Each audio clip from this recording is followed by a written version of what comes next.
All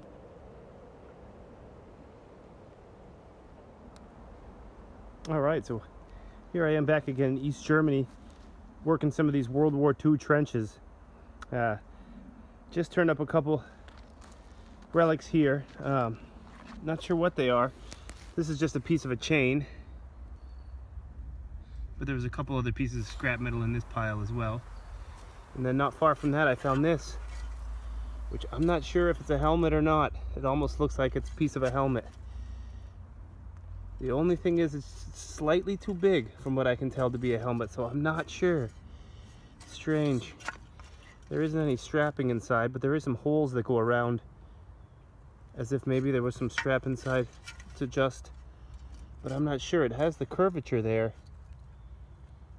I'll have to take it home and compare it to the other helmet that I found last year, the Russian helmet. So I'm not sure yet if that's anything, but then I got this hole here. I'll take you guys with me. I just dug it up, and sure enough, pulled out some live rounds. Now these are still stuck together, as if they were on some sort of clip. Put them up here. I can just dig through. This soil is really sandy, so I can just pull them out with my hands one after another. Wow, so I just kept digging up round after round out of this hole. Unbelievable. As I said, it's really sandy, so I can just sift them right through my fingers. I did get a little nervous. There was just so many in there, and there is some deeper. My pinpointer is telling me that there's more down there, but to get to them I'd have to cram the shovel in there, and I'm not about to do that. I get a little nervous when I start finding live ammunition, but unbelievable. Wow, look at those, how many there are. Wow, it's just amazing how much of this stuff is left along the forest floor here, and really most of it's not even very deep. In fact, sometimes I don't even need my detector. I can just use my pinpointing device and put it to the mossy soil, and if I get a signal, it peels back. Most of this World War II stuff isn't any deeper than a few inches just below this mossy surface, and when it is deeper, it's generally really sandy. So as I did with these rounds, once I got in there, this just comes right up, and then you can sift through. Oh, didn't even realize that there was one more in there. Look at that. Unbelievable. Wow, what a cache of rounds that is. So I was working that trench where I just found all those live rounds. I noticed not far, 10 feet down the way, there was another trench, a smaller one. So I went over that and hit that a little bit. Turned up a few items. 3 empty shell casings. Not sure what caliber they are. If you guys know, that'd be great if you could leave it in the comments below. 3 of those. Then I found this live round, which is pretty big. I think I found one this size before last year. Not sure, but it's in really good condition. That's a nice looking bullet. World War II. It's amazing this stuff is just lying underneath the forest floor. It just blows my mind. Here's a round that's been fired off. And then this was pretty interesting. This I found when I thought it was a bullet, and it's split right in half. And then the pinpointer was giving me a signal, so I dug in there more and I found what seems to be the other half. If I put them together here, you can see that the seam lines right up, so they do go together. I don't know if it's split, but it's supposed to be a part, or if it's split somehow. If it even is a bullet, I'm not sure. Kind of interesting though. It's kind of spiked on the outside, it feels, or that may just be the oxidation. I'm not sure, but either way, that was a cool little find. So I'm going to move along and see if I can't find another trench.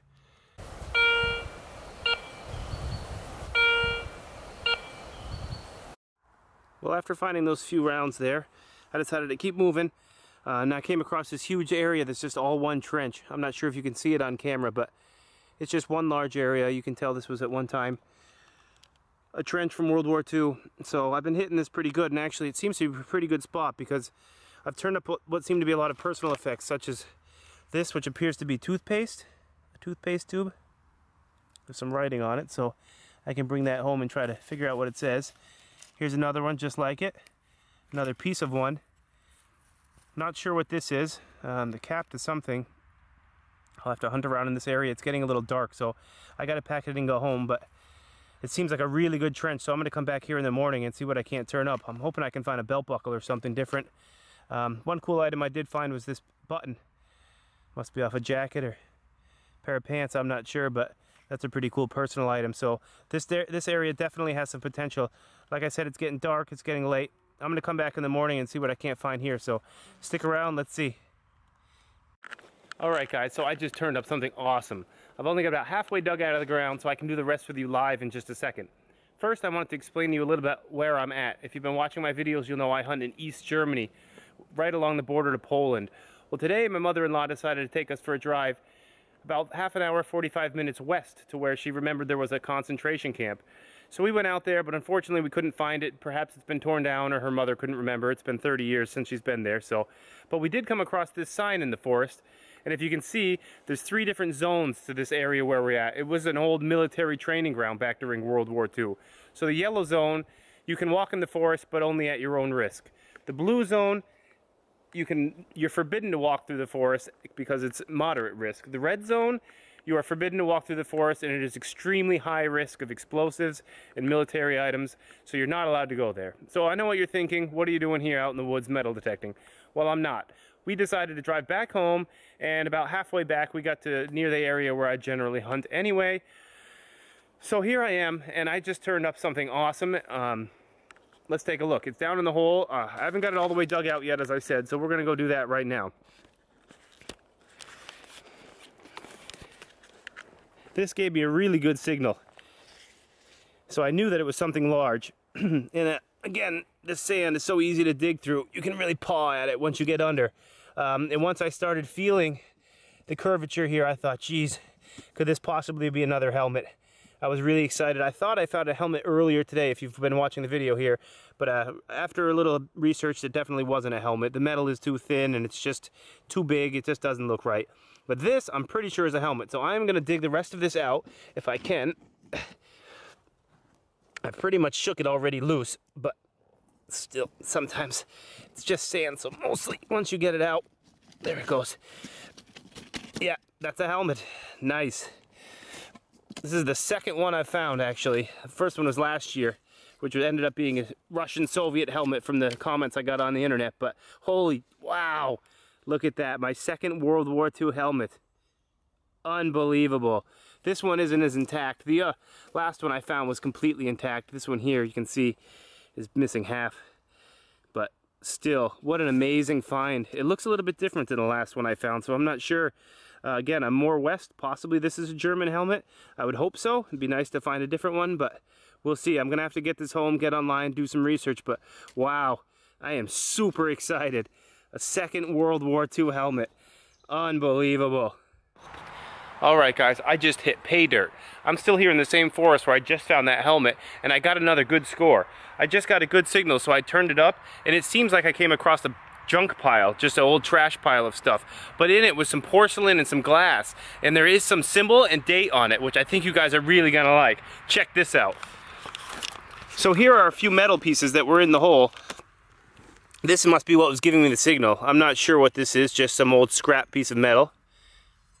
Here again is some metal ring. Not sure what that is. Some more metal. And while I'm digging these out, there was also all sorts of glass bottles and sardine cans, pieces of brick, another glass bottle. Some of these bottles are really interesting as well. This one's broken off at the top. I'm not sure if I did that or not. Most of it I dug out with my hands, not the shovel, so I don't think so. This one here, it's still got water in it. This one's fully intact. That's a pretty interesting bottle as well. Then there's this one that even has some German writing on it. Rossivasser? I'm not exactly sure. I'll have to take that home and get a better look. Some pieces of porcelain. And then, another brick. And then this. Also, a piece of porcelain. But this actually has a symbol and a date on it, if you can see. This is a piece of German plate, I guess it was. Some type of porcelain. Wow, unbelievable. 1938. and is German. So that means that helmet that I found in this area probably is German as well. I'll have to research that when I get home. There's probably some more glass and bits in this hole. I'm going to take a few minutes longer and dig around, but unfortunately my wife and my mother-in-law are on their way back to pick me up, and I have to meet them out by the road. So I got to start packing it in, fill in my holes, and get out of here. Next year when I come, I'm going to have to come back to this area again, because this is pretty good so far. So cool. What an awesome piece. Well guys, I hope you enjoyed the video. I had an awesome time doing some detecting. I'm headed into Berlin now to go visit some family members, and then I'll be back this weekend, so hopefully I'll have a chance to make a second video. But if not, I'll be back next year, and I'll also be doing some metal detecting in America while I'm home. So if you'd like, please like, comment, and subscribe. That would help me out very much. Thanks for watching.